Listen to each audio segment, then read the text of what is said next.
Onion story. ایک دفعہ کا ذکر ہے، ایک خوبصورت شہر میں 3 دوست رہتے تھے۔ پہلا ٹماٹر، دوسرا آئس کریم اور تیسرا پیاز۔ سردیوں کے موسم میں تینوں آپس میں کھیل رہے تھے اور وہ بہت خوش تھے۔ آہستہ آہستہ موسم بدلنے لگا اور پھر گرمیوں کا موسم آ گیا۔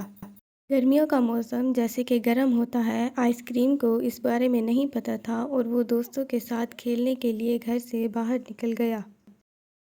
آئس کریم کو پگھلنے کا احساس ہوا۔ یہ دیکھ کر اس کے دوست بہت پریشان ہو گئے۔ آئس کریم بہت جلد ہی پوری طرح سے پگھل چکی تھی۔ اس کے دوست روتے ہوئے گھر جا رہے تھے۔ اس دوران چھوٹا سا لڑکا بال کے ساتھ کھیل رہا تھا۔ اس نے انجانے میں بال پھینکی اور پیاز اس کا بچاؤ کرتے ہوئے پیچھے ہوا تو وہ ٹماٹر کو لگ گئی۔